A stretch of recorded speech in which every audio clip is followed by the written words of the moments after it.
ওকে, good afternoon Shreya, মিতেন্দ্র, শোনা যাচ্ছে আমাকে? হ্যাঁ স্যার। ওকে, সো লাস্ট ক্লাস আমরা কি করেছিলাম? আই থিঙ্ক লাস্ট ক্লাসে আমরা হাইপার কনজুগেশন, তার অ্যাপ্লিকেশন সমস্ত কিছু করেছিলাম, তাই তো? লাস্ট ক্লাসে হ্যাঁ। মেসোমারিক এফেক্ট আর হাইপার কনজুগেশন করেছিলাম, তার সমস্ত অ্যাপ্লিকেশন এন্ড অল, হ্যাঁ। রাইট? হুম। তো today we are also going to learn how to apply this things, মানে যত ইলেকট্রনিক এফেক্ট এখনো অবধি করেছি সেগুলোকে কিভাবে অ্যাপ্লাই করব। তো ফার্স্ট আমরা কোন টপিক থেকে স্টার্ট করবো আজকে? Hit of hydrogenation. বাংলা করলে দাঁড়ায় হাইড্রোজেনেশন তাপ। তোরা থার্মোডাইনামিক্স পড়েছিস, তাপ গতিবিদ্যা, যেখানে বিক্রিয়ার এনথালপি এগুলো পড়েছিস তো? হ্যাঁ পড়েছি। তো সেখানে মানে গঠনগত তাপ, দহনজনিত তাপ এগুলো পড়েছিস তো। হিট অফ হাইড্রোজেনেশন মানে হচ্ছে, হাইড্রোজেনেশন মানে কি? হাইড্রোজেনেশন মানে হচ্ছে অ্যাডিশন অফ হাইড্রোজেন। ঠিক আছে।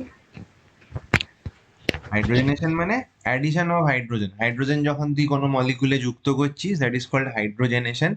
আর হিট অফ হাইড্রোজেনেশন মানে হচ্ছে হাইড্রোজেনেশনের সময় যে এনথালপি চেঞ্জ হয়, হাইড্রোজেনেশন রিয়াকশনে যে এনথালপি পরিবর্তন হয়, that is called heat of hydrogenation. তো ফার্স্ট, এটা কি? এটা অ্যালকিন, দেখতে পাচ্ছিস অ্যালকিন তো। হুম। অ্যালকিনে আমরা কি অ্যাড করেছি? Hydrogen in presence of some catalyst, ধর প্যালাডিয়াম, আমরা হ্যাঁ। হাইড্রোজেন অ্যাড করেছি। তাহলে অ্যাড করলে কি হয়? অ্যালকিন থেকে কি পাওয়া যায়? অ্যালকিনে যদি হাইড্রোজেন অ্যাড করি কি পাওয়া যায় ইন প্রেজেন্স অফ ক্যাটালিস্ট?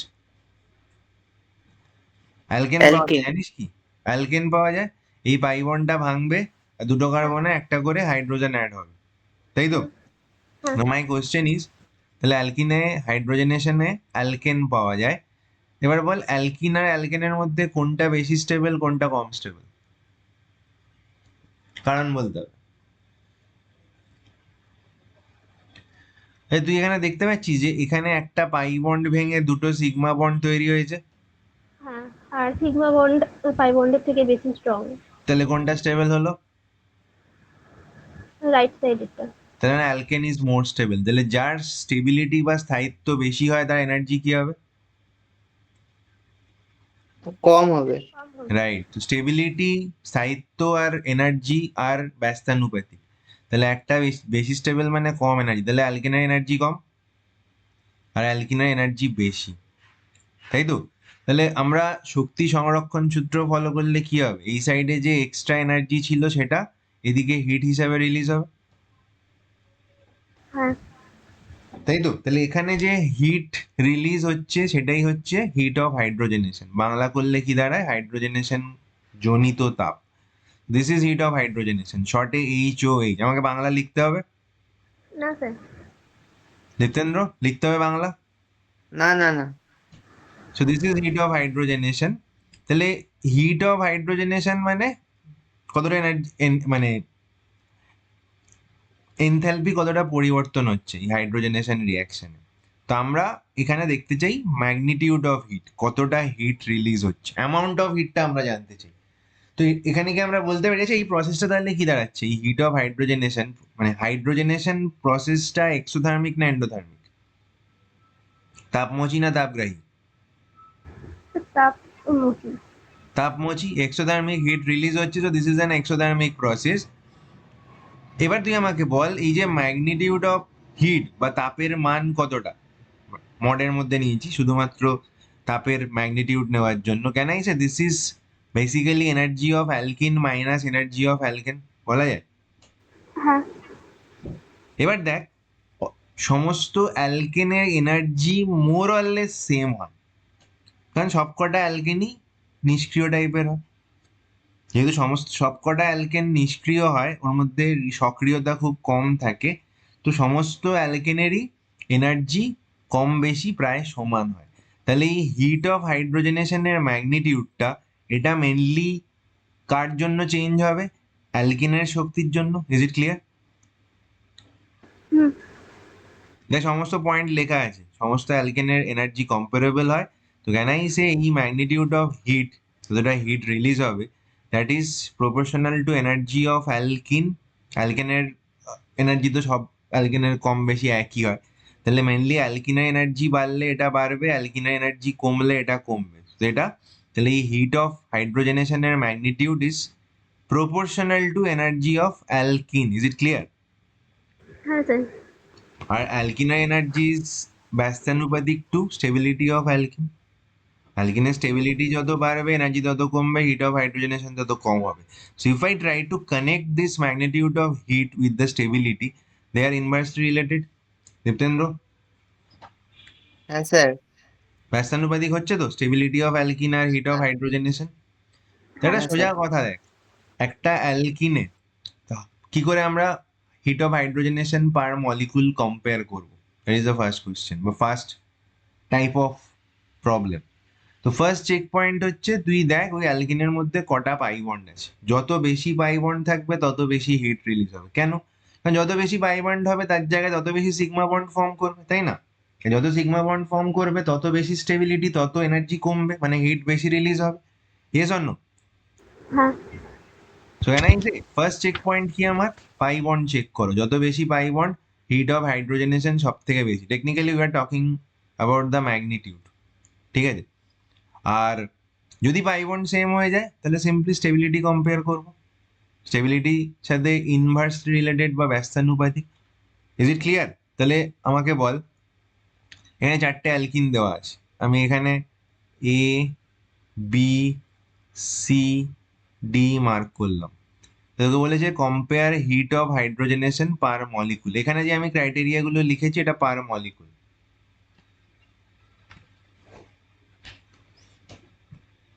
ওকে, হ্যাঁ তাহলে বল,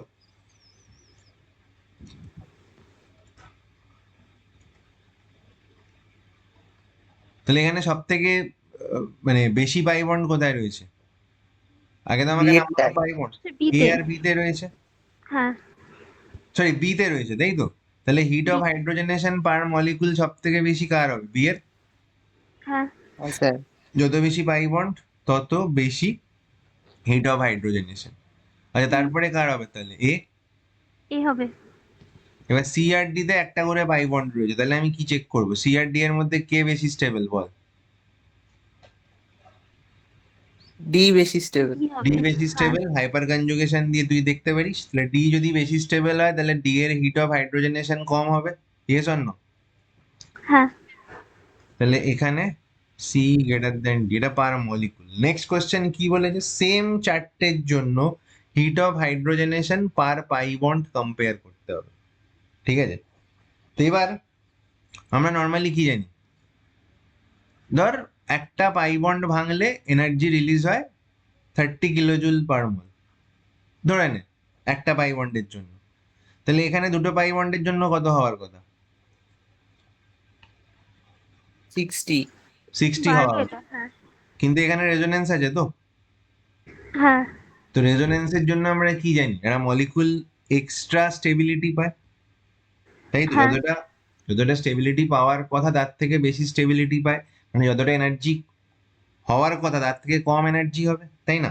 তাহলে ধর এখানে 60 থেকে কমে যাবে, লেটস সে 50, এখানে ধর 30 কিলোজুল পার পাই বন্ড হচ্ছে, তাই তো? হিট রিলিজ হচ্ছে। তাহলে এটা টোটাল কত হবে? টোটাল 60 হবে না তার থেকে কম হবে? তার থেকে কম হবে। তার থেকে কম হবে, বিকজ অফ এক্সট্রা স্টেবিলিটি। এখানে রেজোনেন্স আছে, তাই তো? হুম তাহলে এখানে এখানে তুই ধরে রাখ 55 পার 2 পাই বন্ড ধরে নিচ্ছি, তাই তো? হ্যাঁ এখানে স্টেবিলিটি আরো বাড়বে না কমবে? এখানেও কমে যাবে। তার মানে এটাকে আমি ধরে নিতে পারি যে তিনটে টোটাল যদি হয় 90 হওয়ার কথা, বাট এখানে স্টেবিলিটি আরো বেশি বাড়বে, even this is more stable than A, হ্যাঁ তাই তো? তো মানে এটা 75 হলো পার 3 পাই বন্ড। আমি বোঝাতে পারছি কি? হ্যাঁ আর এই লাস্ট এরটা এখানে 30 হলে এখানে কি হবে? বেশি পাই মানে বেশি হিট রিলিজ হবে না কম? এটা তো স্টেবিলিটির উপর ডিপেন্ড করবে। ডি, সি আর ডি এর মধ্যে কে বেশি স্টেবল? বি। তাহলে ডি কম এনার্জি রিলিজ করবে, সি বেশি এনার্জি রিলিজ করবে। সো লেটস সে 35 পার পাই। তাহলে এবার বল পার পাই বন্ড দেখতে গেলে সব থেকে বেশি কার হচ্ছে সি। একটা পাই বন্ডের জন্য 35 kilo joule per mole, followed by it should be D হ্যাঁ 30। এখানে কত আছে 27.5, হুম আর এখানে বি। বুঝতে পারলাম? হ্যাঁ তাহলে পার পাই বন্ড দিলে কিন্তু হিসাবটা চেঞ্জ হয়ে যাবে। পার মলিকুলের ক্ষেত্রে আমরা number of pi bonds check করব অ্যান্ড দেন স্টেবিলিটি চেক করব, বাট পার পাই বন্ড দিলে সেখানে রেজোনেন্স বা এগুলো আছে কিনা স্টেবিলিটি ওয়াইজ তোকে, স্টেবিলিটি যত বেশি হবে রেজোনেন্স বা এগুলোর জন্য পার পাই বন্ড এনার্জি তত কমে যাবে, হিট অফ হাইড্রোজেনেশন তত কমে যাবে। Is it clear Diptendra? হ্যাঁ স্যার দুজনেই আছিস তো না নেই? আছি স্যার। হ্যাঁ স্যার। নেক্সট হচ্ছে হিট অফ কম্বাশন মানে দহন তাপ। বাংলাটা কি করলে দাঁড়ায়? দহন তাপ। তো কম্বাশন বা দহন বলতে আমরা কি বুঝি? দেখি বাংলাটা অনেকদিন পর লিখেই দেখি আমার হাতের লেখা ঠিকঠাক আছে কিনা। ঠিক আছে, হিট অফ কম্বাশন মানে হচ্ছে দহন তাপ, রাইট? তো কম্বাশন বা দহন মানে কি? যখন কোনো পদার্থ অক্সিজেনে কমপ্লিটলি অক্সিডাইজড হয়, কমপ্লিট অক্সিডেশন যখন হয় তখন সেটাকে বলে দহন, রাইট? তাহলে এই কম্বাশনের সময় যে এনথালপি পরিবর্তন হবে, কম্বাশন একটা বিক্রিয়া, তাহলে এই দহনের সময় যে এনথালপি পরিবর্তন হবে সেটা হচ্ছে দহন তাপ। তো এখানেও আমরা, তাহলে এখানে দেখ এটা হাইড্রোকার্বন নেওয়া হলো, তোর পেপার পেপার পোড়ালে কি হয়? পেপার বার্ন করলে হিট রিলিজ হয় না হিট অ্যাবজর্ব হয়? এক্সোথার্মিক না এন্ডোথার্মিক? হিট রিলিজ হয়। হিট রিলিজ হয়, তাহলে this is also an exothermic process. Combustion is also exothermic, so this is also exothermic। তাহলে এটা হাইড্রোকার্বনের কমপ্লিট অক্সিডেশন যদি হয় তাহলে তুই কি পাবি? ওয়াটার অ্যান্ড CO2 পাবি, ইয়েস অর নো? হ্যাঁ স্যার। তো CO2 তে কি থাকে? CO2 তে দুটো CO ডাবল বন্ড থাকে, আর CO double bond is very very strong. CO double bond খুবই শক্তিশালী বন্ড, তাই তো? তার মানে যত বেশি CO2 তৈরি হবে তত বেশি কি হবে? স্টেবিলিটি বাড়বে প্রোডাক্ট সাইডে, ইয়েস অর নো? হ্যাঁ স্যার। তাই তো? তাহলে যত CO2 বেশি পাবো তত বেশি হিট রিলিজ হবে। স্টেবিলিটি বাড়ছে মানে এনার্জি কমবে, এনার্জি কমছে মানে হিট রিলিজ হবে, রাইট? তাহলে আমাকে বল, তাহলে এইটার ম্যাগনিটিউডটা হচ্ছে দহন তাপের ম্যাগনিটিউড, হিট অফ কম্বাশনের ম্যাগনিটিউড হচ্ছে। তো ক্যান আই সে যত হাইড্রোকার্বনে যত বেশি কার্বন থাকবে তত বেশি কার্বন ডাই অক্সাইড ফর্ম হবে, বলা যায়? হ্যাঁ আর যত বেশি কার্বন ডাই অক্সাইড ফর্ম করবে তত বেশি হিট রিলিজ হবে, বা দহন তাপের ম্যাগনিটিউড তত বেশি হবে, ইয়েস অর নো? তাহলে হিট অফ কম্বাশনের ফার্স্ট চেক পয়েন্ট কি? কার্বন কত আছে, যত বেশি কার্বন তত বেশি দহন তাপের ম্যাগনিটিউড, রাইট? হ্যাঁ তাহলে এটা হচ্ছে proportional to number of carbons. আর যদি কার্বন সেম হয়ে যায় তাহলে স্টেবিলিটির সাথে ব্যস্তানুপাতিক, সেম লজিক। তাহলে এখানে দেখ এই চারটে কম্পাউন্ডের হিট অফ কম্বাশন বা দহন তাপ কম্পেয়ার করতে দিয়েছে। Let's say A, let's say এটা A, let's say that this is A, this is B, C and D. তো দহন তাপের মান কম্পেয়ার করতে হবে, সব থেকে বেশি কার হবে? এই হবে। এই কেন হবে? এদের নাম্বার অফ কার্বন সব থেকে বেশি আছে, তাই তো? হ্যাঁ তাহলে এ সব থেকে বেশি, তারপর বি সি ডি প্রত্যেকটায় চারটে করে কার্বন আছে, হুম রাইট? তাহলে এই চারটে করে কার্বন আছে কিন্তু দুটো অ্যালকিন একটা অ্যালকেন, তাহলে অ্যালকেন আর অ্যালকিনের মধ্যে কার স্টেবিলিটি বেশি আর কার কম? অ্যালকেনের স্টেবিলিটি বেশি আর অ্যালকিনের কম। তাহলে বিসিডি এর মধ্যে অ্যালকেনের স্টেবিলিটি সব থেকে বেশি, তাহলে দহন তাপ সব থেকে কম হবে, বলা যায়? হ্যাঁ এবার সি আর ডি এর মধ্যে কার বেশি কার কম হবে? এখানে সি আর ডি এর মধ্যে কে বেশি স্টেবল? ডি বেশি স্টেবল। ডি বেশি স্টেবল, তাহলে এর দহন তাপ কম হবে। হ্যাঁ বোঝা গেল? দু দু ধরনের প্রবলেম শিখলি তাহলে, একটা হচ্ছে দহন তাপ আর একটা হচ্ছে হাইড্রোজেনেশনের জন্য বা ঘটিত তাপের যে ক্রম নির্ণয়, সেটা শিখলি কিভাবে করতে হয়। হ্যাঁ। নেক্সট আমরা দেখবো অ্যাপ্লিকেশন অফ ইলেকট্রনিক এফেক্টস। আমরা জানি যে ইলেকট্রনিক এফেক্ট বা ইলেকট্রনিক প্রভাব দিয়ে তুই কি করতে পারিস। ফার্স্ট অফ অল, তুই ডিফারেন্ট যে রিয়াকশন ইন্টারমিডিয়েটস হয়, কার্বোক্যাটায়ন, কার্বন আয়ন বা রেডিকাল, তাদের স্টেবিলিটি কম্পেয়ার করতে পারিস ফার্স্ট। সেকেন্ড, তুই বন্ড প্যারামিটার্স কম্পেয়ার করতে পারিস। বন্ড প্যারামিটার্স মানে বন্ডের লেন্থ, বন্ডের energy, bond strength, bond angle, এগুলো কম্পেয়ার করতে পারিস। Third, acidic strength and basic strength compare করতে পারিস। তাই তো? আরো মানে পুরো রিয়াকশন মেকানিজম তোকে বুঝতে গেলে ইলেকট্রনিক এফেক্ট ছাড়া গতি নেই। ঠিক আছে? কারণ রিয়াকশন মেকানিজম বোঝার জন্য যে জিনিসগুলো তোকে দেখতে হবে, everything should be done with electronic effects. Main হচ্ছে রিয়াকশন ইন্টারমিডিয়েটের স্টেবিলিটি কম্পেয়ার করা। তা আমরা অলরেডি কার্বোক্যাটায়ন, কার্বন আয়ন, রেডিকালের স্টেবিলিটি কি করে কম্পেয়ার করে দেখেছি, তাই তো? হ্যাঁ হ্যাঁ না, হ্যাঁ। দেখেছি। হুম। নেক্সট আমরা এটা চেক করব, বন্ড প্যারামিটার্স চেক করব। সবার আগে বন্ড লেন্থ। তো ভালো করে দেখ, এখানে কিছু কম্পাউন্ডস আছে, ঠিক আছে, আর এখানে বন্ড লেন্থ গুলোকে মার্ক করা আছে। Give me one.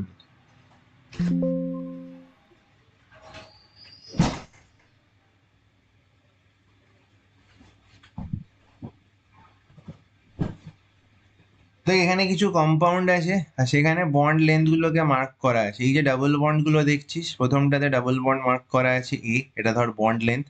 এখানে ডাবল বন্ডের লেন্থ বি, এখানে ডাবল বন্ডের লেন্থ সি, আর এই সিঙ্গেল বন্ড গুলোর length X, Y and Z mark করা আছে। তোকে এ বি সি কম্পেয়ার করতে হবে, এক্স ওয়াই জি কম্পেয়ার করতে হবে। কি করে করবো দেখি, বলতে পারিস কিনা। স্যার, যেখানে সিঙ্গেল বন্ড থাকবে সেটা স্টেবিলিটি তো বেশি হবে।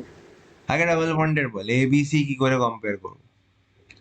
এ বি সি তিনটেতেই তো ডাবল বন্ড আছে, তাহলে এদের বন্ড লেন্থ কি করে কম্পেয়ার করবো। সিগমা বন্ড গুনবো। হুম, সিগমা বন্ড দেখবো কতগুলো আছে। আর কি বন্ড দেখবি। সিগমা বন্ড তো ডাবল বন্ডের মধ্যে তো একটাই সিগমা একটা পাই, তাহলে তুই কি করে দেখবি। মানে প্রত্যেকটা ডাবল বন্ডেই তো একটা সিগমা একটা পাই আছে, তুই কিন্তু তুই দেখবি কি করে সিঙ্গেল তাহলে। বন্ড আছে তো। সিঙ্গেল বন্ড আছে তো। ওয়াই সব জেড। কটাতেই তো আছে। এই ওয়াই এক্স জেড ভুলে যায়, A B R C compare করতে বলেছে। এই তিনটে ডাবল বন্ডের লেন্থ কম্পেয়ার করতে বলেছে। সেটা কি করে করবো, এক্স ওয়াই জেড পরে আসছি।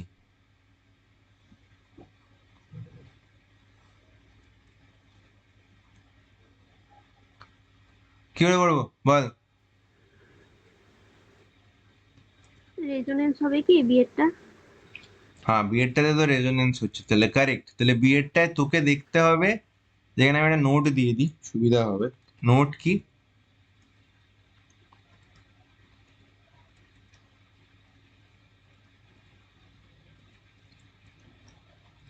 Check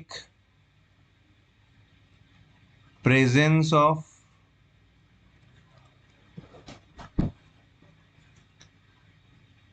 conjugation or hyperconjugation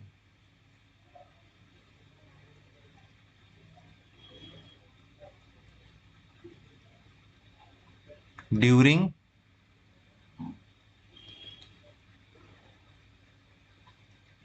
bond parameter comparison। তুই যখন কোনো বন্ড প্যারামিটার, বন্ডের কোনো প্রপার্টি যখন কম্পেয়ার করছিস, তখন আগে দেখ যে সেখানে কনজুগেশন আছে বা হাইপার কনজুগেশন আছে কিনা। কেন দেখতে বলছি, কারণ কনজুগেশন বা হাইপার কনজুগেশনে কি হয়, কনজুগেশন বা হাইপার কনজুগেশনে পাই বন্ড ভাঙে বা তৈরি হয়, তাই তো। হ্যাঁ। তো পাই বন্ড যদি ভাঙে বা তৈরি হয়, তাহলে বন্ড অর্ডার চেঞ্জ হবে। তুই জানিস বন্ড অর্ডার কি।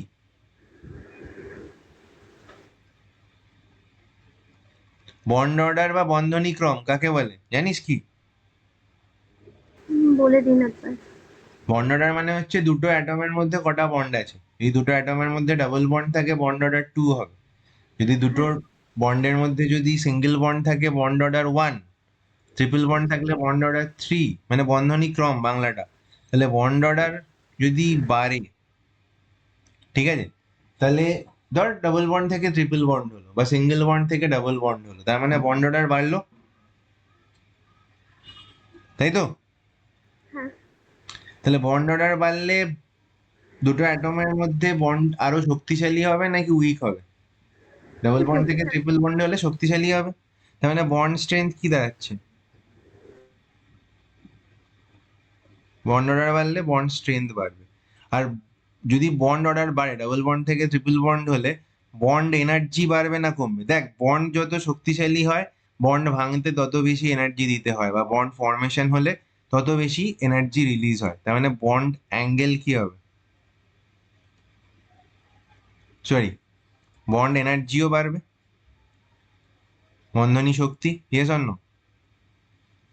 হ্যাঁ স্যার। আচ্ছা, what about bond angle?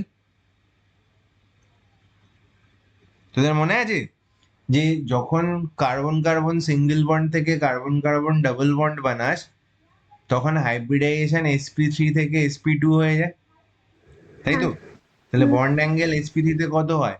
109 degree 28 minute. sp2 তে কত হয়? 120 ডিগ্রি, রাইট? আর যখন বন্ড অর্ডার দুটো কার্বনের মধ্যে যখন ট্রিপল বন্ড ফর্ম করে তখন হাইব্রিডাইজেশন কি হয়ে যায়? sp, তাই হ্যাঁ তো?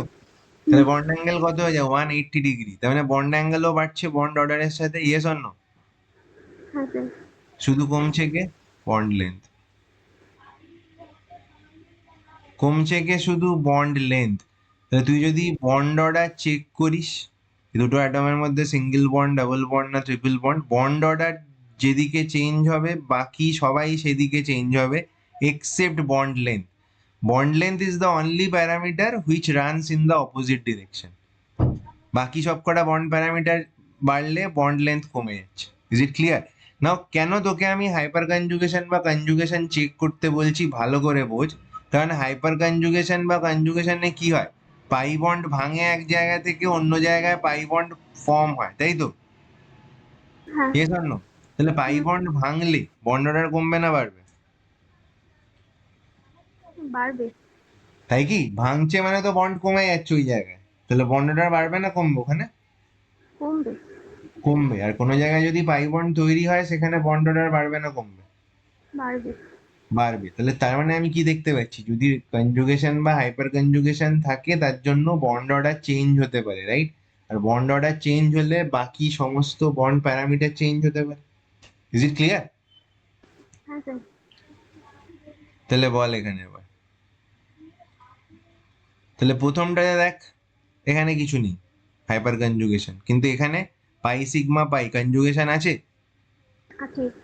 তো কনজুগেশন থাকলে কি হবে? ক্যান আই সে দ্যাট এখানে এই পাই বন্ডটা ভেঙে এখানে যাবে? হ্যাঁ তাহলে এখানে বন্ড অর্ডার কমছে না বাড়ছে? এই যে এইখানে বন্ড অর্ডার কমছে না বাড়ছে বিকজ অফ কনজুগেশন? স্যার কমছে। কমছে। তাহলে এখানে বন্ড অর্ডার কমছে, রাইট? আর হ্যাঁ এইখানে এই কার্বন কার্বনের মধ্যে বন্ড অর্ডার বাড়ছে না কমছে? বাড়ছে। বাড়ছে। দীপ্তেন্দ্র, বুঝতে পারছিস? হ্যাঁ স্যার। এবার এখানে আয়, এখানে কি কনজুগেশন আছে? আছে। এখানে কনজুগেশন আছে, কি করে আছে? পাই সিগমা আর তো কিছু আমি দেখতে পাচ্ছি না। মানে পাই বন্ডকে তো কারো না কারোর সাথে কানেক্টেড থাকতে হবে সিগমা দিয়ে, সেটা খালি অরবিটাল হতে পারে, লোন পেয়ার হতে পারে, আর একটা পাই বন্ড হতে পারে, এরকম তো কিছু দেখতে পাচ্ছি না। দেখতে পাচ্ছি কি? না স্যার। তাহলে হবে না। কনজুগেশন তো নেই, কিন্তু হাইপার কনজুগেশন দেখতে পারি কি আমি? এখানে হাইপার কনজুগেশন আছে। হুম। কিরকম ভাবে? তুই এই ডাবল বন্ডের সাথে এটা আলফা সিএইচ বন্ড আছে, আমি একটা আলফা সিএইচ বন্ড সেপারেটলি দেখাচ্ছি। আর হাইপার কনজুগেশনে কি হয়, এই আলফা সিএইচ বন্ড ভেঙে ইলেকট্রন পাশের কার্বনে দিয়ে দেয়, হ্যাঁ। তাই তো? হুম। তাহলে এখানে বল, হাইপার কনজুগেশনের জন্য এখানে বন্ড অর্ডার বাড়ছে না কমছে? এখানে বন্ড অর্ডার বাড়ছে না কমছে? বাড়ছে। বাড়ছে। আর এখানে কমছে। কমছে। বুঝতে পারলাম? হ্যাঁ কিন্তু তাহলে হাইপার কনজুগেশন আর কনজুগেশন দুটোর জন্যই বন্ড অর্ডার বাড়তে পারে বা কমতে পারে, কিন্তু ইম্প্যাক্ট কার বেশি হয়?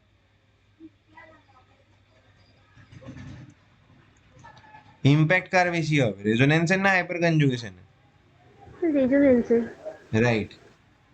তাহলে আমি কি বলবো, ইম্প্যাক্ট অন বন্ড কার বেশি হবে, resonance greater than hyper conjugation. বোঝাতে পারলাম না? হ্যাঁ। আর এখানে তুই রেজোনেন্সের ক্ষেত্রে দেখবি, I can say that, 1 minute.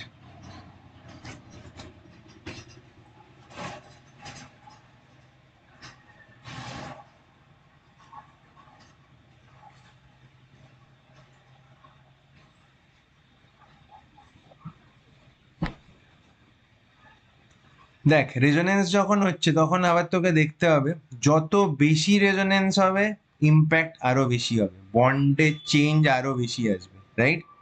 So change in bond is proportional two extent of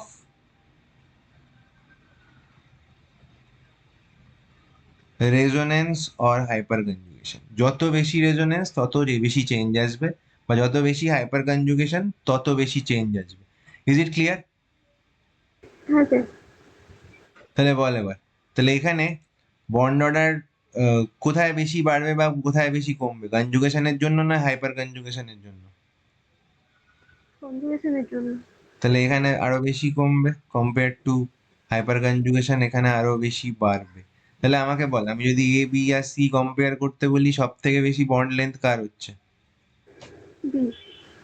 hmm, B, তাই তো? না। এখানে বন্ড অর্ডার সব থেকে কম, তাহলে বন্ড লেন্থ হ্যাঁ। সব থেকে বেশি। তাহলে বি এর পরে কে আসছে? সি। সি, তারপরে এ। আবার সেম লজিকে যদি এক্স ওয়াই জি কম্পেয়ার করতে বলি,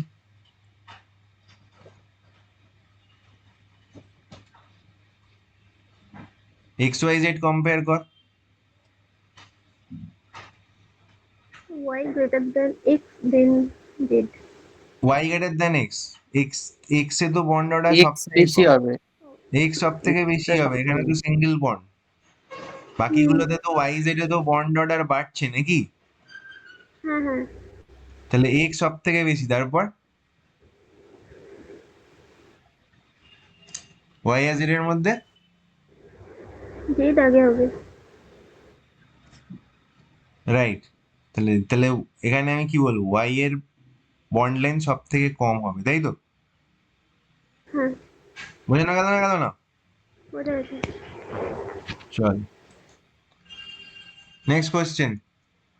তুমি কি করতে বলেছে, এই কার্বন ক্লোরিন বন্ড লেন্থ গুলো কম্পেয়ার করতে বলেছে। কার্বন আর ক্লোরিনের মাঝখানে বন্ড লেন্থ গুলোকে এ বি সি দিয়ে ডিনোট করা আছে, তোকে এ বি সি এর কম্পেয়ার করতে বলেছে। তো সবার আগে তোকে দেখতে হবে এখানে কনজুগেশন হাইপার কনজুগেশন কিছু আছে কিনা। আচ্ছা, ক্লোরিনের মাথায় যদি আমি লোন পেয়ার নাও দিয়ে দিই, তোকে মনে রাখতে হবে ক্লোরিনে কিন্তু 3টে করে লোন পেয়ার থাকে, তাই তো? হুম। এখানে 3টে করে লোন পেয়ার আছে, দেওয়া থাকুক না থাকুক। তাহলে এবার বল, এখানে কিছু আছে, কনজুগেশন বা রেজোনেন্স মেসোমারিক এফেক্ট কিছু কি কাজ করছে? না। না স্যার। কোনোটাতেই কাজ করছে না। এখানে তো লোন পেয়ার আছে। হ্যাঁ, তো আর pi sigma lone carbon. Pair দেখতে পাচ্ছিস না? হ্যাঁ পাচ্ছি তো। তাহলে ওখানে হবে কি হবে না? তাহলে দুই হবে তো। আর তিনে হবে। তাহলে দুই হ্যাঁ। আর তিনে হবে, এই পাই বন্ড ভেঙে যাবে, হুম। তাই তো? হ্যাঁ। তাহলে এবার বল, কম্পেয়ার কর। এবার দেখ, তাহলে 2 আর 3-এ বন্ড অর্ডার বাড়ছে না কমছে কার্বন আর ক্লোরিনের মধ্যে? বাড়ছে। বাড়ছে। বাড়ছে, তাহলে বন্ড লেন্থ কমবে। এবার কোশ্চেনটা হচ্ছে কোথায় বেশি কমবে কোথায় কম কমবে। তো তুই কি দেখে কি মনে হচ্ছে কোথায় রেজোনেন্স বেশি? 3 নাম্বারটা। তাহলে অর্ডার বল।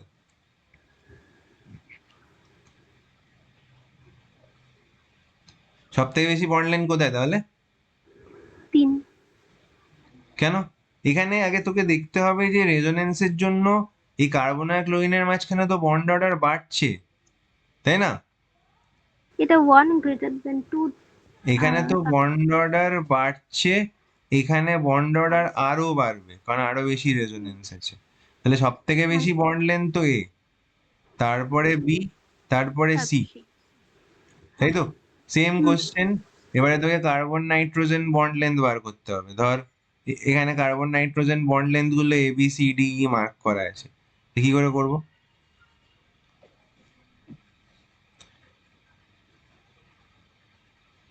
প্রথমটার বেশি হবে। প্রথমটায় বেশি, আচ্ছা এখানে কোথায় রেজোনেন্স কোথাও আছে, রেজোনেন্স বা কনজুগেশন? C D। সি আর ডি তে আছে, বি তে নেই? হ্যাঁ, দিতেও আছে। তাহলে বি সি ডি তে কনজুগেশন সিডিটা আছে। সেমই তো, সিডি এই সব মানে 3 4। হ্যাঁ, না কি একই। করে? আচ্ছা ওই দুটো সেম আছে না? হ্যাঁ, তাহলে একটা কাজ একই। কর, এখানে একটা পাই বন্ড বাদ দিয়ে দে, একটা পাই বন্ড এখানে বাদ দিয়ে দে, এটা নেই, দুটো পাই বন্ড আছে। এবার বল।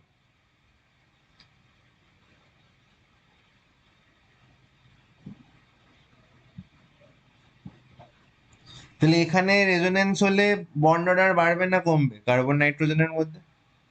বাড়বে। বাড়বে। তাহলে বন্ড লেন্থ কমবে। তাহলে বল, অর্ডার হ্যাঁ, বল, ঝটপট বল। A, তারপর B, তারপর E, C, D। ই আগে চলে আসবে কেন? C। ওখানে ওখানে তো তো বললো। ডাবল বন্ড আছে, ওখানে তো ডাবল বন্ড আছে, বন্ড অর্ডার সব থেকে বেশি হওয়ার কথা। আচ্ছা। ওখানে তো ডাবল বন্ড সব থেকে বেশি, তাই না? Bond order. হুম। তাহলে অর্ডার কি হবে? A B C D E। Right, তাহলে এই তিনটেতে কি আছে? রেজোনেন্স আছে। কনজুগেশন। রাইট, অ্যান্ড রেজোনেন্স বাড়ছে বাদিক থেকে ডান দিকে। আর রেজোনেন্স বাড়লে বন্ড অর্ডার কার্বন নাইট্রোজেনে বাড়ছে আর বন্ড লেন্থ কমছে। কমছে।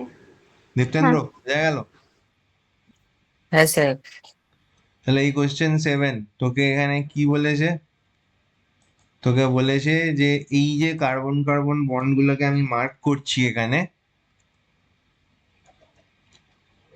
পি, এখানে ধর একটা আছে, কিউ, আর, এস, টি। তাহলে এই বন্ড লেন্থ গুলোকে কম্পেয়ার করতে হবে। বল প্রথমটায় কিছু আছে? হুম, প্রথমটায় কিছু দেখতে রেজোনেন্স পাচ্ছিস? তো কিছু হবে। আছে কি? হুম? না, সত্যি দেখতে পাচ্ছিস না? একটা পাই বন্ড আছে, এটা রেজোনেন্স হবে তো। পাই বন্ড তো আছে, তো রেজোনেন্স তো নেই, হাইপার কনজুগেশনটা তো দেখতে হবে আছে কি নেই। আছে। আছে তো হাইপার কনজুগেশন, তাহলে এটাতে হাইপার কনজুগেশন আছে, তাই তো? হুম। হাইপার কনজুগেশন মানে এখানে এটা ধর আলফা সিএইচ বন্ড, তাহলে কি হয়? এই বন্ড ভেঙে এখানে পড়বে, এটা এখানে হ্যাঁ, পড়বে। তাহলে হাইপার কনজুগেশন হলে বন্ড অর্ডার কমছে না বাড়ছে? এখানে এটা মার্ক করেছি, কমছে। কমছে। তাহলে বন্ড লেন্থ কি হওয়ার কথা? বাড়বে। বাড়ার কথা। বাড়বে, তাই তো? তাহলে আচ্ছা এটাতে নয় হাইপার কনজুগেশন আছে, এটাতে কি আছে? এখানে কি হচ্ছে? কনজুগেশন হচ্ছে। এখানে রেজোনেন্স। হ্যাঁ রেজোনেন্স। রেজোনেন্স বা কনজুগেশন রয়েছে, তো এখানে ধর কনজুগেশন রয়েছে। পরেরটাতে এটাও সেম, রেজোনেন্স হবে। কনজুগেশন, পরেরটাতে এটাও তো তাই হবে। এটাতে কিন্তু এটা তো,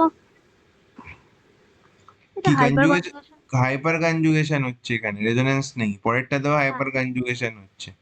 হুম। তাহলে এবার বল, হাইপার কনজুগেশনের জন্য আমরা কি দেখতে পাচ্ছি? বন্ড লেন্থ বাড়ছে, তাই তো? হ্যাঁ। আর আমরা কি জানি? বন্ড চেঞ্জ তত বেশি হবে যত হাইপার কনজুগেশন বা কনজুগেশন বেশি হবে। তো ফার্স্ট অফ অল কনজুগেশনের জন্য বন্ড লেন্থ কি হচ্ছে? তো এখানে কি হবে? এই পাই বন্ড, তাহলে এখানেও বন্ড অর্ডার কমছে, বন্ড লেন্থ বাড়ছে। Yes or no? হ্যাঁ। হুম। তাহলে এই দুটোতে কনজুগেশন হচ্ছে, তো ইম্প্যাক্ট কার বেশি হয়, কনজুগেশনের না হাইপার কনজুগেশনের? কনজুগেশনের। এখানে কনজুগেশন বাড়ছে, আমরা কি দেখছি? বন্ড লেন্থ, তাহলে কি হবে? বাড়ছে, তাই তো? Yes or no? হ্যাঁ। হ্যাঁ। তাহলে আমরা এখানে কি দেখতে পাচ্ছি? তাহলে যেহেতু কনজুগেশনের ইম্প্যাক্ট বেশি হয়, তাহলে এখানে বন্ড লেন্থও বেশি বাড়বে, তাহলে আর গ্রেটার দ্যান কিউ করে দিতে পারি। এবার বাকি যে হ্যাঁ। তিনটে হাইপার কনজুগেশন আছে, তাহলে এখানেও একই গল্প, যত বেশি হাইপার কনজুগেশন তত কি হবে, বন্ড লেন্থ বাড়বে। হুম। হাইপার কনজুগেশন সব থেকে বেশি কোথায় আছে, টি। টি, তাই তো? তাহলে টি, তারপরে এস, তারপরে তারপর পি। পি। ক্লিয়ার হলো? হুম। তাহলে এখন অর্গানিক প্রবলেম সলভ করে মজা পাচ্ছিস? হ্যাঁ। ঠিক আছে, ধর এখানে একটা প্রবলেম দিয়েছে, এখানেও বন্ড লেন্থ কম্পেয়ার করতে দিয়েছে তোকে। এখানে দেখতে পাচ্ছিস ফিনাইল রিং এর সঙ্গে একটা নাইট্রো গ্রুপ রয়েছে, এখানে নাইট্রো স্ট্রাকচার ভুল দেওয়া আছে। হ্যাঁ, এআই তে সব গন্ডগোল করে দিয়েছে। এইখানে একটা পাই বন্ড হবে না,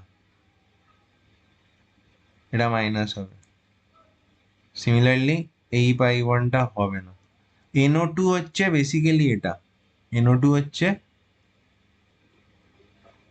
দিস ইজ NO2, রাইট? এটা নাইট্রো গ্রুপ। তো এখানে ফিনাইল রিং এর সঙ্গে দেখ তিনটে নাইট্রো গ্রুপ আছে, কার্বন নাইট্রোজেন বন্ড লেন্থ গুলোকে তোকে কম্পেয়ার করতে হবে। ধর এখানে বন্ড লেন্থটা এ, এখানে বন্ড লেন্থটা বি, এখানে বন্ড লেন্থটা সি, ঠিক আছে? কিন্তু এই দুটো নাইট্রোর মাঝখানে একটা ব্রোমিন রয়েছে।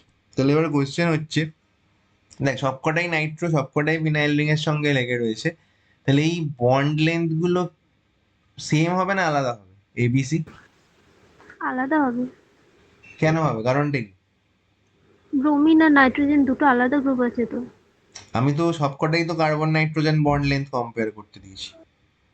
তিনটে নাইট্রো আছে ফিনাইল রিং এর সাথে অ্যাটাচড, ওই তিনটে নাইট্রোতে যে কার্বন নাইট্রোজেন বন্ড আছে ফিনাইল রিং এর সাথে, সেই তিনটের বন্ড লেন্থ কম্পেয়ার করতে দিয়েছি, ABC। সবার আগে বল, এই তিনটে নাইট্রো কি একদম আইডেন্টিক্যাল পরিবেশে আছে, সমতুল্য পরিবেশে আছে কি? না স্যার। নেই। না। কিন্তু তিনটের মধ্যে বি আর সি সমতুল্য পরিবেশে আছে, বলতে পারি। হ্যাঁ। হ্যাঁ। তাহলে বি আর সির বন্ড লেন্থ সেম হওয়া উচিত, এরটা আলাদা হওয়া উচিত। এবার বেশি হবে না কম হবে আমরা এখনো জানি না। তো এখানে আমরা নতুন কনসেপ্ট শিখবো, আমি জানি না তোরা জানিস কিনা, which is steric inhibition of resonance, শর্টে আমরা বলি SIR এফেক্ট। নাম শুনেছিস? না স্যার। নামই শুনিসনি? না। আচ্ছা, তো first of all steric inhibition of resonance, এই এফেক্টটা বা সায়ার এফেক্ট কখন হয়? এটা ফিনাইল রিং এ দেখা যায়, observed in phenyl ring when two groups are adjacent to each other. adjacent মানে যখন পাশাপাশি থাকে, যখন দুটো গ্রুপ পাশাপাশি কার্বনে থাকে বা একটা একটা রেসপেক্টে অর্থ পজিশনে থাকে, তখন SIR এফেক্ট দেখা যায়। এবার জিনিসটাই কি, তুই নর্মালি যদি দেখিস, এটা জানিস এই নাইট্রো পাই সিগমা পাই, এটা কনজুগেশনে আছে তো ফিনাইল রিং এর সাথে, আছে কি নি? আছে। তাহলে কনজুগেশনের জন্য এটা -M দেখায়, তুই নিশ্চয়ই জানিস। তাহলে কনজুগেশনের জন্য এখানে কি আছে, বন্ড অর্ডার বাড়ছে, তাহলে বন্ড লেন্থ কমে যাওয়া উচিত, ইয়েস অর নো? হ্যাঁ। কিন্তু এই কনজুগেশনটা কখন হবে, তার মানে আমি ধরে নিতে পারি প্রত্যেকটা নাইট্রো ফিনাইল রিং এর সঙ্গে সেম প্লেনে থাকা উচিত। এই নাইট্রো, এই ফিনাইল রিং, এই নাইট্রো সবাই সেম প্লেনে থাকা উচিত, তবে গিয়ে কনজুগেশনটা কাজ করবে, ইয়েস অর নো? হ্যাঁ স্যার।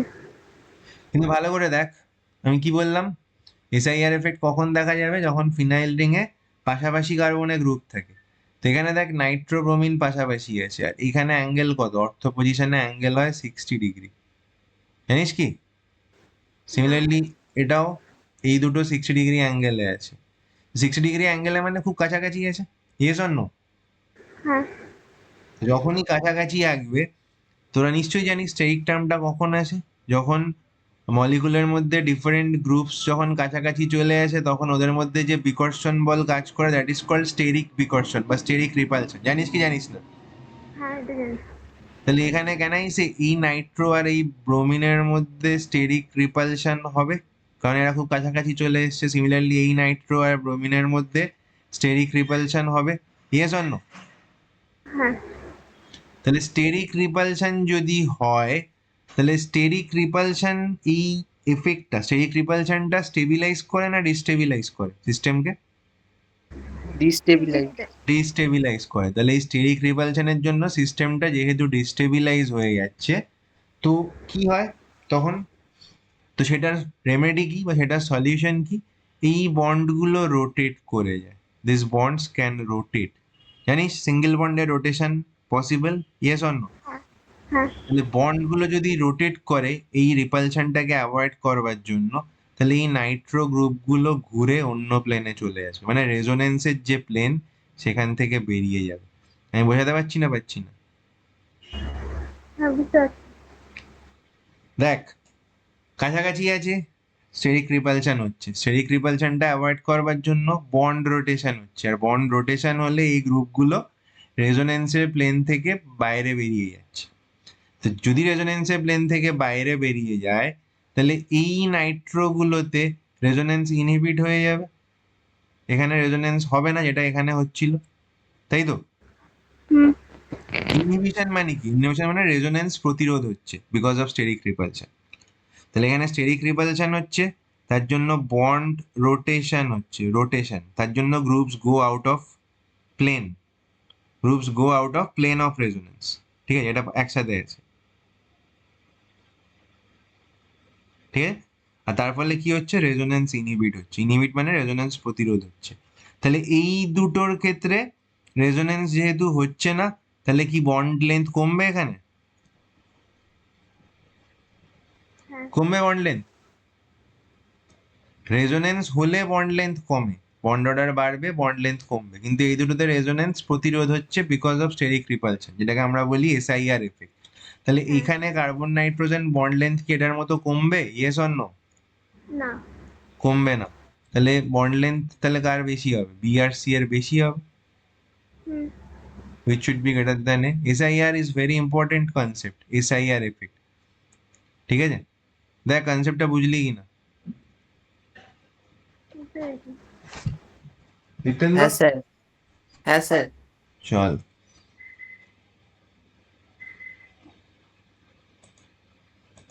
তাহলে এবার দেখ, কিছু কিছু গ্রুপ আছে যেগুলো খুব ছোট গ্রুপ হয় বা স্মল গ্রুপ হয়।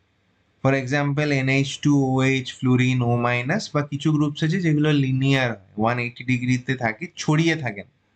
তাহলে যখন এই গ্রুপগুলো থাকে, either very small groups or linear groups, ঠিক আছে, এরা কিন্তু এসআইআর এ পার্টিসিপেট করে না, মানে এদের জন্য স্টেরিক রিপালশন হয় না। কেন?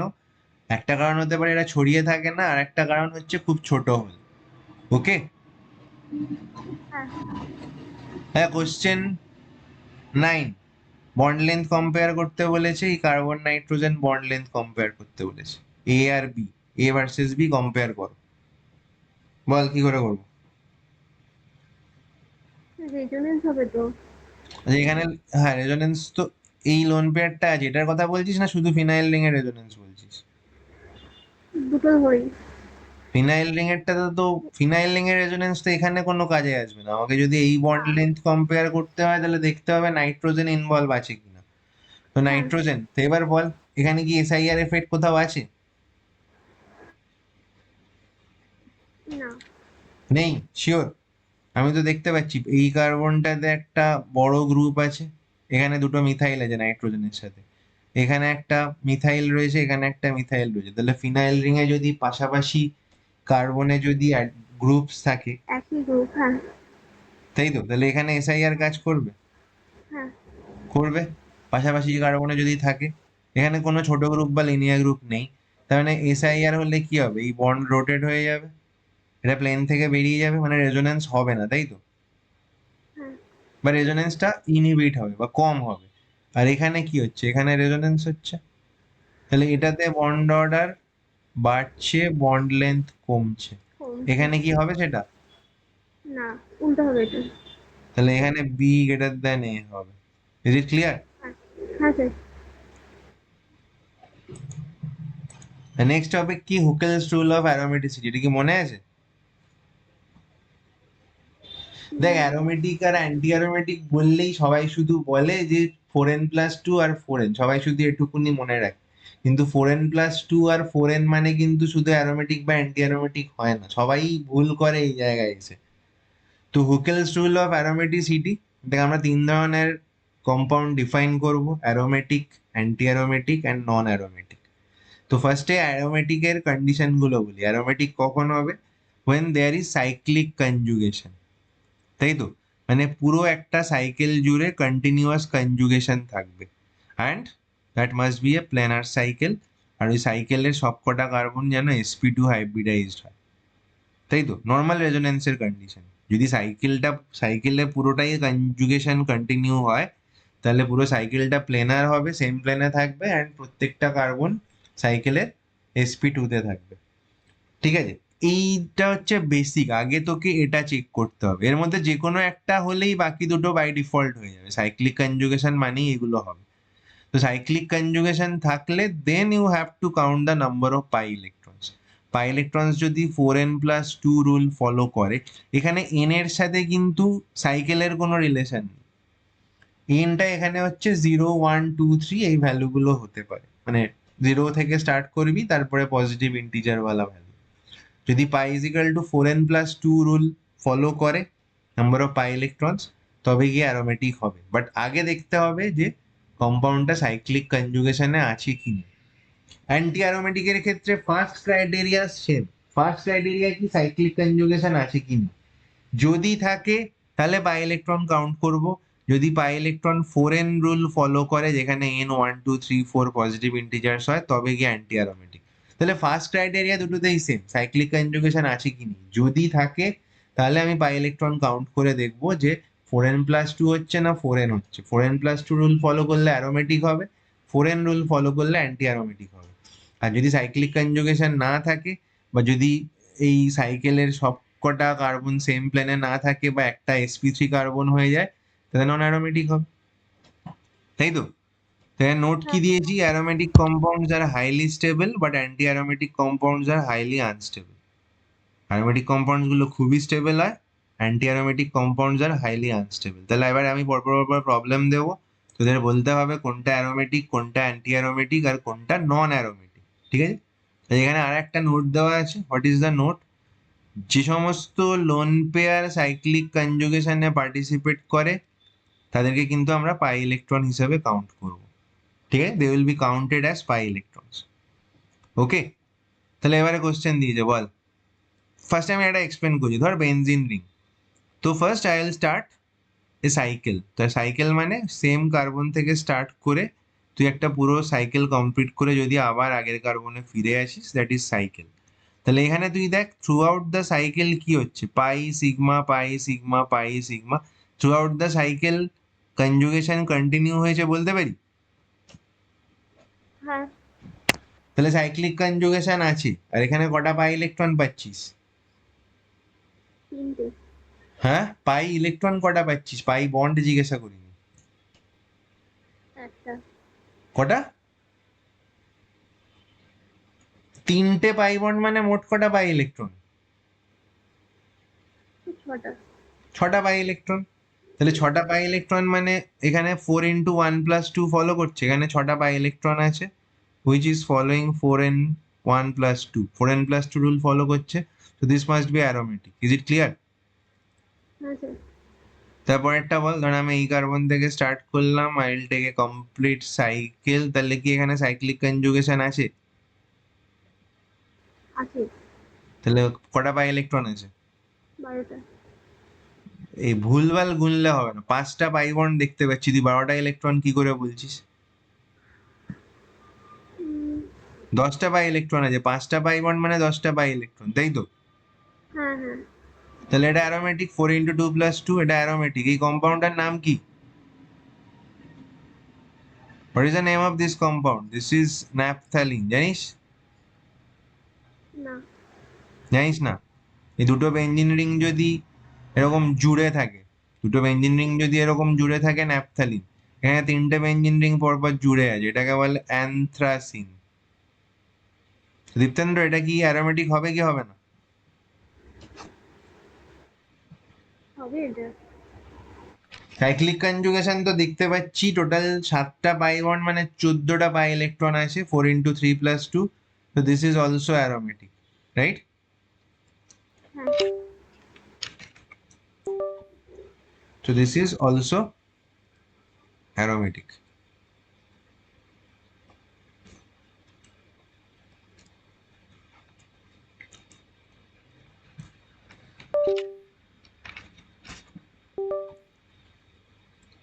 So this is also aromatic.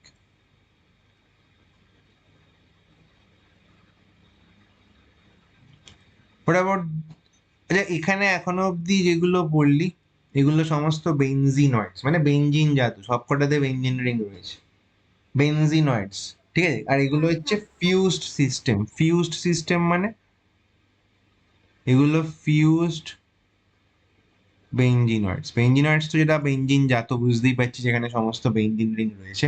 Fused মানে যখন জুড়ে থাকে, মানে ঝালাই করা থাকে দুটো রিং এরকম, তখন বলা হয় ফিউজড। মানে বোঝানোর জন্য বললাম, অ্যাজ ইফ দুটো রিং ঝালাই করা আছে, একটা বন্ড দিয়ে জুড়ে দেওয়া আছে, ঠিক আছে। ওয়ারাস এটাও বেনজিনয়েড, বাট এটা আইসোলেটেড সিস্টেম। দুটো বেনজিন রিং কিন্তু ফিউজড নেই, একটা কমন বন্ড দিয়ে একটার সাথে আর একটা জুড়ে নেই। দিস ইজ আইসোলেটেড সিস্টেম, ঠিক আছে।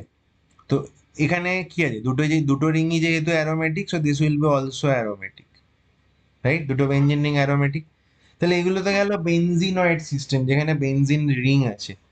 পরের গুলো বল, এখানে এগুলো বেনজিনয়েড না, দিস আর নন বেনজিনয়েড, এখানে বেনজিন নেই। তাহলে বল প্রথমটা কি হবে, কোশ্চেন নাম্বার 12 এর প্রথমটা,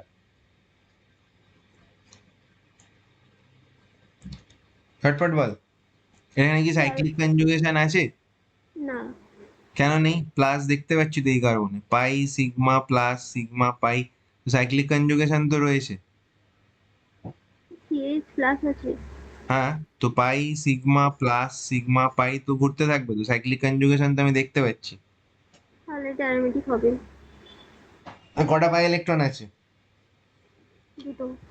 দুটো, তাহলে 4 × 0 + 2, সো দিস ইজ অ্যারোমেটিক, ঠিক আছে। সাইক্লোপ্রোপিনাইল কার্বোক্যাটায়ন, এটা কি হবে এটা? ওটাও অ্যারোমেটিক হবে। এই তো জানি তো এখানেই ভুলটা, এখানে কি সাইক্লিক কনজুগেশন রয়েছে? শুধু একটাই পাই বন্ড রয়েছে, পাই সিগমার পরে তো কিছু থাকতে হবে, একটা আর একটা পাই বন্ড থাকতে হবে, বা একটা লোন পেয়ার প্লাস মাইনাস কিছু তো থাকতে হবে। কিছু কি আছে এখানে? না, কিছু নেই এখানে। তাহলে সাইক্লিক কনজুগেশন নেই। আর উপর থেকে এটা তো sp3 কার্বন, হ্যাঁ। তাই না? So this becomes non aromatic. আর এটা পরেরটা, এটা এটা অ্যারোমেটিক। এটা অ্যারোমেটিক কি করে হয়? একটা নেগেটিভ চার্জ রয়েছে, negative charge is associated with a lone pair. তাহলে এখানে সাইক্লিক কনজুগেশন তো আছে, pi sigma lone pair sigma pi, সেটা তো রয়েছে, হ্যাঁ। কিন্তু মোট কটা পাই ইলেকট্রন হলো? এই লোন পেয়ারটা সাইক্লিক কনজুগেশনে পার্টিসিপেট করছে, তাহলে এটাকেও তো আমাকে পাই ইলেকট্রন হিসাবে কাউন্ট করতে হবে। তাহলে এখানে পাই কটা পাই ইলেকট্রন হচ্ছে? 4টি। 4টে, তাহলে অ্যান্টি অ্যারোমেটিক হচ্ছে তো। হ্যাঁ। জিতেন্দ্র আছিস, বুঝতে পারছিস? হ্যাঁ স্যার। তা অ্যান্সার দে, এগুলো বল। কোশ্চেন 13 পরপর বলতে হবে, অ্যারোমেটিক অ্যান্টি অ্যারোমেটিক নন অ্যারোমেটিক কোনটা কি বলতে হবে। এটা প্রথমটা, এটা অ্যারোমেটিক হবে না। এটা নন অ্যারোমেটিক, কারণ এখানে সাইক্লিক কনজুগেশন নেই। এই কার্বন হ্যাঁ। গুলো sp3 হাইব্রিডাইজ, ঠিক আছে, এগুলো sp3, তাহলে দিস ইজ নন অ্যারোমেটিক। এখানে হবে এটা অ্যারোমেটিক। তাহলে এখানে সাইক্লিক কনজুগেশন রয়েছে, সাইক্লিক কনজুগেশন হিয়ার, তাই তো? হুম। হুম। সবকটা কার্বন sp2 তে রয়েছে, তাহলে এখানে সাইক্লিক কনজুগেশন রয়েছে আর দুটো pi electron, so this is aromatic. পরেরটা দেখ, মাইনাস মানে এই কার্বন গুলোতে লোন পেয়ার আছে, তাহলে এখানে বল এটা অ্যারোমেটিক হবে না। কেন হবে না?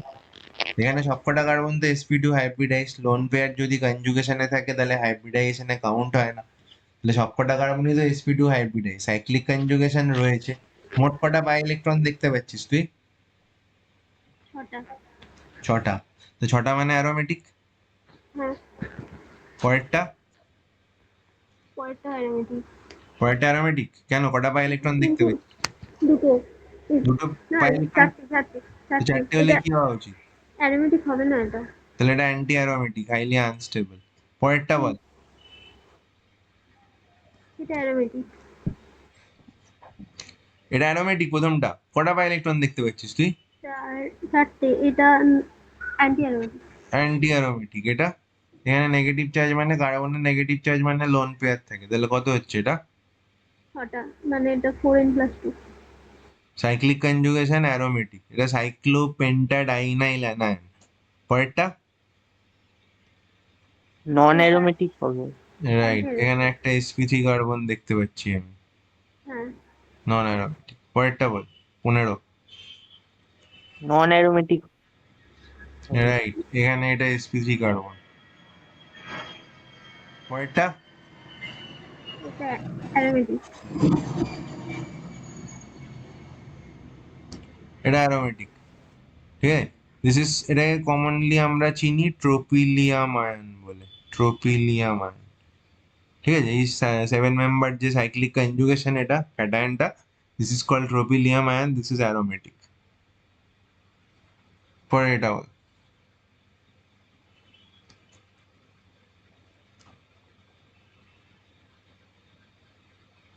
16। এটা অ্যারোমেটিক। দেখ সাইক্লিক কনজুগেশন তো দেখতে পাচ্ছিস, ঠিক আছে, সাইক্লিক কনজুগেশন রয়েছে, আর I can see there are 10 pi electrons, তো অ্যারোমেটিক তো হবে, বাট এটা একটা স্পেশাল ক্যারেক্টারিস্টিক্স রয়েছে এই কম্পাউন্ডটা। ক্যারেক্টারিস্টিক্স কি? তুই যদি একটা রেজোনেটিং স্ট্রাকচার ড্র করিস, তা আমি একটা রেজোনেটিং স্ট্রাকচার ড্র করছি, আমি এখানে আছি, ঠিক আছে, এখানে একটা রেজোনেটিং স্ট্রাকচার ড্র করছি।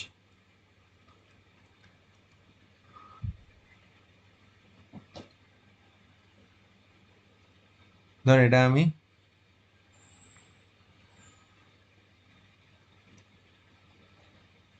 এই নিলাম,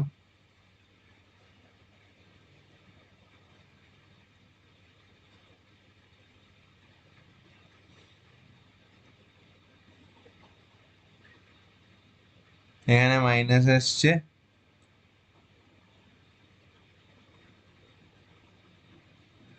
এটা আসছে, তাই তো, তাই তো। হ্যাঁ।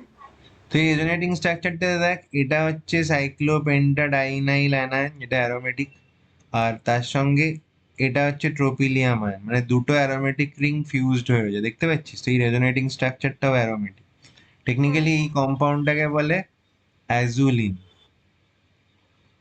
This is called অ্যাজুলিন। অ্যারোমেটিক। তো অ্যাজুলিনের এমনি নিউট্রাল স্ট্রাকচারটা তো এমনিতেই হাইলি স্টেবল বিকজ অ্যারোমেটিক, কিন্তু এই রেজোনেটিং স্ট্রাকচারটাও অ্যারোমেটিক বলে এই রেজোনেটিং স্ট্রাকচারটাও হাইলি স্টেবল, ঠিক আছে। This resonating structure is also highly stable. তা আমরা কি জানি, কোনো মলিকুলের যে রেজোনেটিং স্ট্রাকচার গুলো হাইলি স্টেবল হয়, তারা রিয়েল মলিকুলের প্রপার্টিজ গুলোতে কন্ট্রিবিউট করে, তাই তো। হুম। যে রেজোনেটিং স্ট্রাকচার যত স্টেবল, সে রিয়েল মলিকুলে তত বেশি কন্ট্রিবিউট করবে, তাই না। হ্যাঁ। হ্যাঁ। তাহলে এখানে আমরা কি জানি, যেহেতু দুটো রেজোনেটিং স্ট্রাকচারই স্টেবল, তাহলে দুটোই কন্ট্রিবিউট করে। এই স্ট্রাকচারটার জন্য অ্যাজুলিন কি হয়, যেহেতু এখানে চার্জ সেপারেশন রয়েছে প্লাস মাইনাস, তার জন্য অ্যাজুলিনের ডাইপোল মোমেন্ট হাই হয়, তাই তো। তাহলে ডাইপোল মোমেন্ট হাই হয়, এটা কার জন্য হচ্ছে, এই স্ট্রাকচারটার জন্য।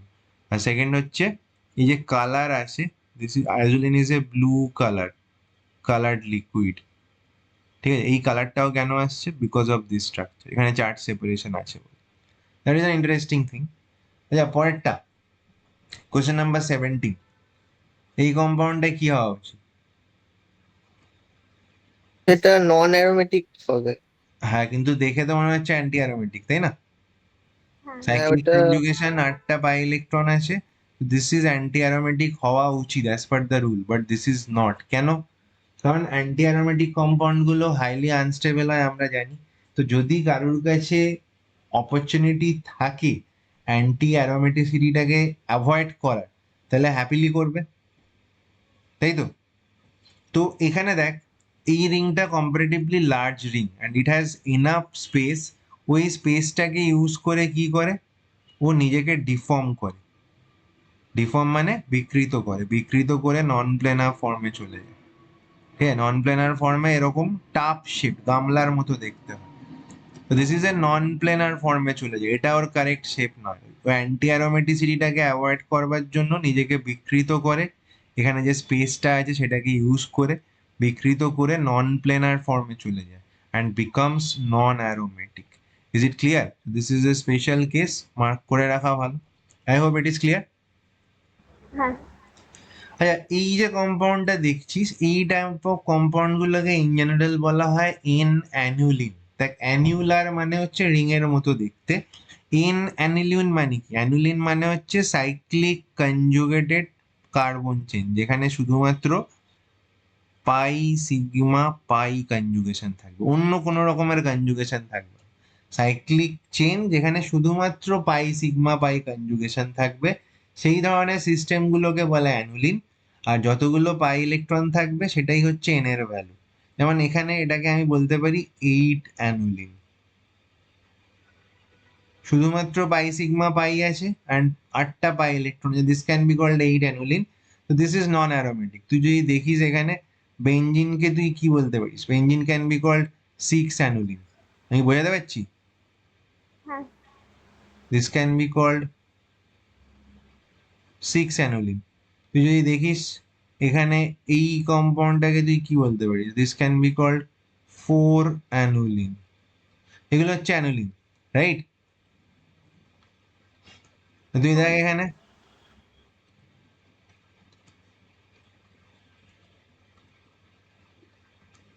এটা কি, এখানেও দেখ সাইক্লিক কনজুগেশন আছে বাট 10টা পাই ইলেকট্রন, দিস ইজ 10 অ্যানুলিন।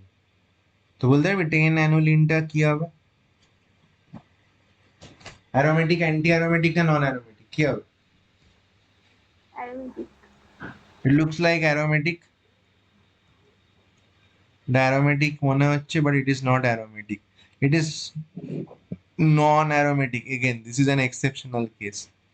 না, কোশ্চেনটা হচ্ছে কেন? তার কারণটা হচ্ছে 10 অ্যানোলিনে তুই যদি এই sp2 কার্বন গুলো দেখিস, তাহলে sp2 করেসপন্ডিং অ্যাঙ্গেল মেনটেন করতে গেলে এই হাইড্রোজেনটা ভেতরের দিকে ঢুকে আসবে, আর এইখানে sp2টার যে অ্যাঙ্গেল মেনটেন করতে গেলে কি হবে? এই হাইড্রোজেনটা ভেতরে ঢুকে আসবে। তো এখানে যেটা প্রবলেম হয় 10 অ্যানোলিনে, এই দুটো হাইড্রোজেন একটা আর একটার উপর এসে পড়ে। আমি বোঝাতে পারছি? হুম।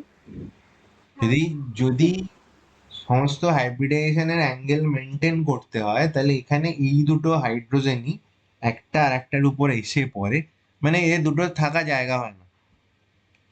তো তার জন্য কি হয়? দিস ইজ হাইলি ডিস্টেবিলাইজিং, এই ফ্যাক্টরটা হাইলি ডিস্টেবিলাইজিং। তো এটাকে অ্যাভয়েড করবার জন্য এটা নন প্লেনার শেপে চলে যায়, it goes into non planar form and becomes non aromatic. তাহলে 8 অ্যানোলিন একটা এক্সেপশনাল কেস, 10 অ্যানোলিন একটা exceptional case. Is it clear? হ্যাঁ স্যার। চল, তাহলে এগুলো হলো।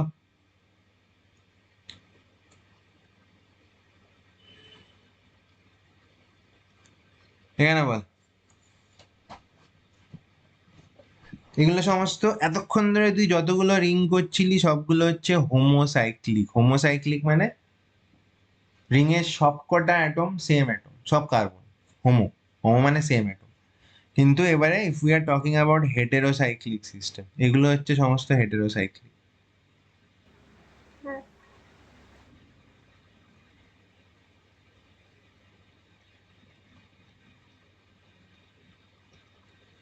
ঠিক আছে? তো এখানে নাইট্রোজেনের একটা লোন পেয়ার আছে, এখানে একটা লোন পেয়ার আছে, অক্সিজেনের দুটো লোন পেয়ার থাকে, দ্বিযোজী হয়, অক্সিজেনের দুটো লোন পেয়ার থাকে, সালফারেরও তাই।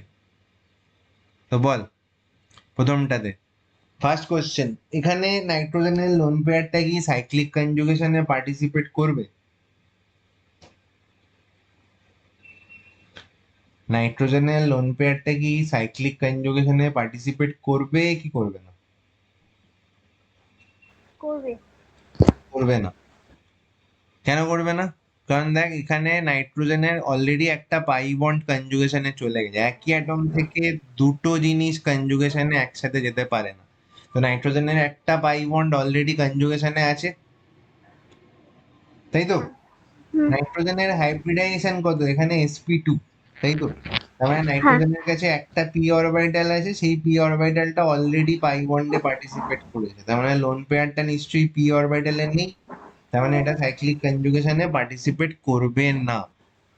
মনে রাখার জন্য বলছি, একই অ্যাটম থেকে দুটো জিনিস একই সাথে কনজুগেশনে যেতে পারে না, তো this will not be counted. তাহলে এখানে সাইক্লিক কনজুগেশন আছে, পাই ইলেকট্রন কটা পাচ্ছি এখানে, কটা পাই ইলেকট্রন? আটটা আটটা।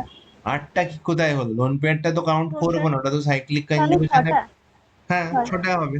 তাহলে এখানে পাই 6, দিস ইজ অ্যারোমেটিক। এই কম্পাউন্ডটা খুব পপুলার কম্পাউন্ড, এটার নাম কি? পিরিডিন, হ্যাঁ রাইট? পরেরটাতে বল, পরেরটাতে কি লোন পেয়ার সাইক্লিক কনজুগেশনে পার্টিসিপেট করবে? করবে এখানে। এবারে করবে।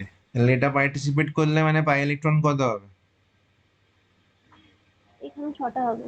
ছটা হবে। তাহলে এটা অ্যারোমেটিক হয়ে যাচ্ছে, এখানে হ্যাঁ পার্টিসিপেট করছে। This is known as pyrrole.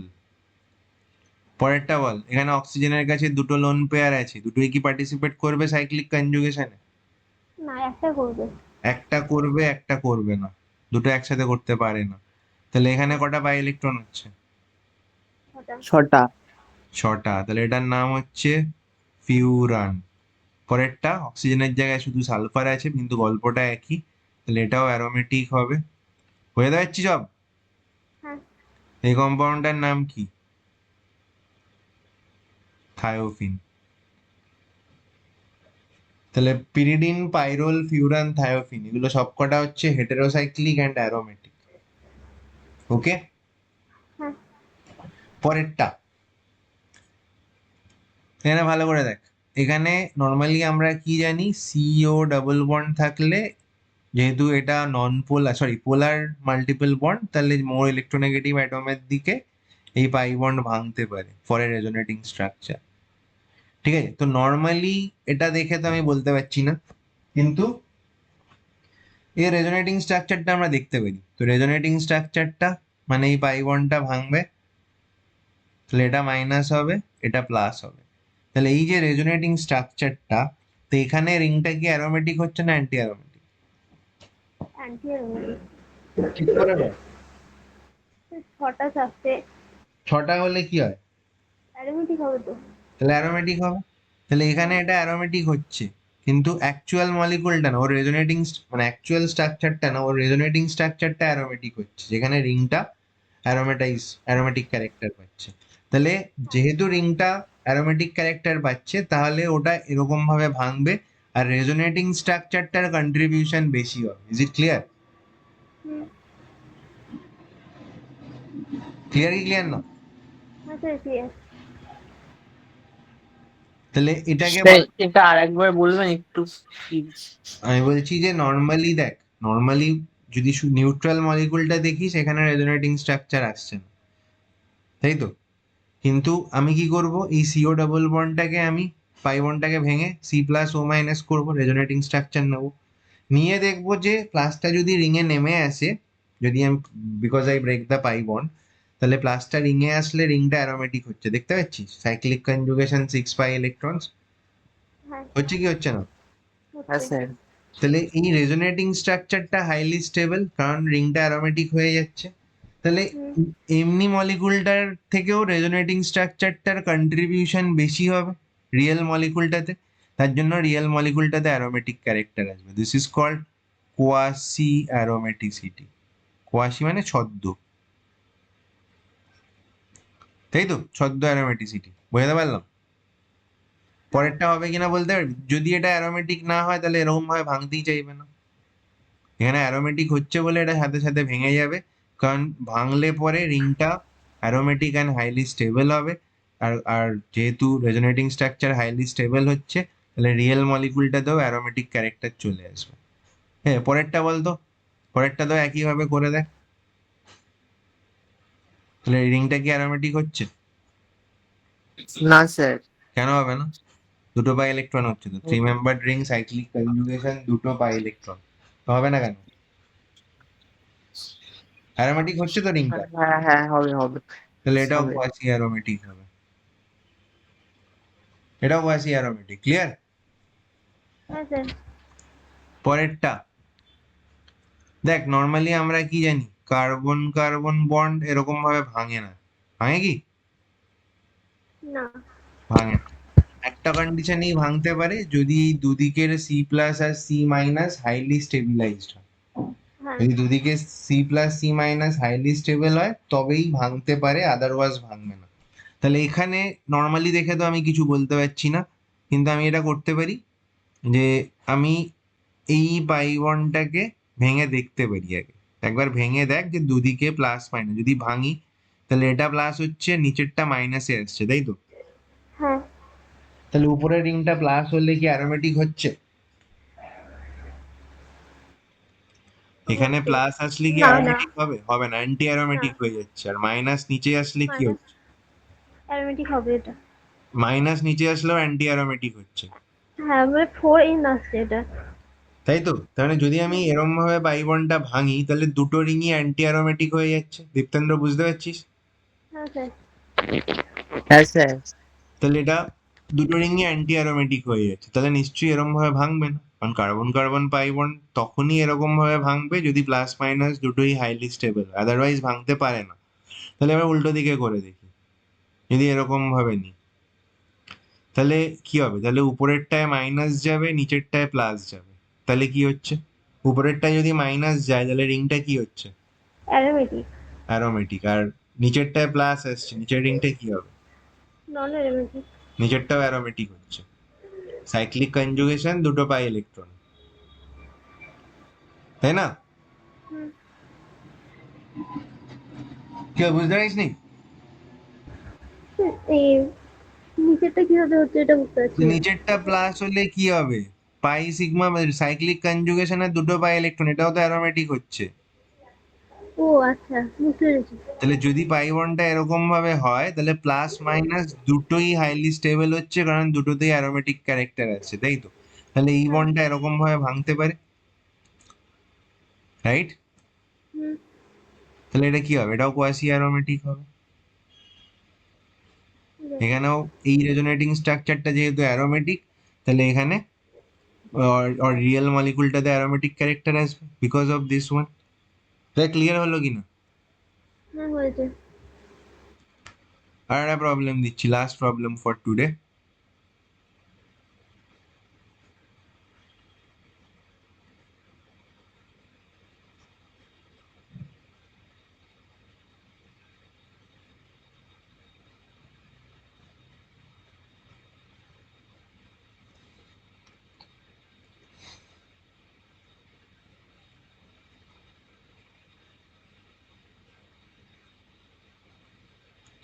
বল এটা কি হবে? এটা অ্যারোমেটিক হবে? হ্যাঁ, হবে। কেন হবে? কটা পাই বন্ড দেখতে পাচ্ছিস তুই? 16টা। পাই বন্ড কটা দেখতে পাচ্ছিস? আমি তো 8টা পাই বন্ড আটটা, দেখতে আটটা। পাচ্ছি। তাহলে 16টা আটটা পাই বাই ইলেকট্রন, তাহলে 16টা পাই ইলেকট্রন কি অ্যারোমেটিক হবে? 4n+2। 16টা কি 4n+2 তে পড়ছে? না, শুধু 4n হবে। অ্যান্টি তাহলে অ্যারোমেটিক। তাহলে তো অ্যান্টি অ্যারোমেটিক হওয়া উচিত, কিন্তু এখানে দেখ cyclic conjugation, I will start from this carbon, I will take a complete cycle back to the same carbon. তোকে যদি কমপ্লিট সাইকেল নিতে হয় তুই এই পাই বন্ডটাকে বাদ দিচ্ছিস, তাই তো? হুম। এই পাই বন্ডটা তো সাইকেলের মানে পরিধির দিকে তো নেই, হ্যাঁ, ভেতরে চলে যাচ্ছে এটা। ভেতরে চলে যাচ্ছে। তাহলে এটাকে বাদ হ্যাঁ। দেবো, এটাকে আমরা কাউন্ট করব না। তাহলে যদি আমরা শুধুমাত্র এই সাইকেলের পাই বন্ড গুলোকে কাউন্ট করি, there are 14 pi electrons and this তাহলে must কি be এটা aromatic. অ্যারোমেটিক? তাহলে এটাকে কি বলে? পেরিফেরাল অ্যারোমেটিসিটি, মানে পরিধিগত অ্যারোমেটিসিটি। Is it clear? হ্যাঁ স্যার।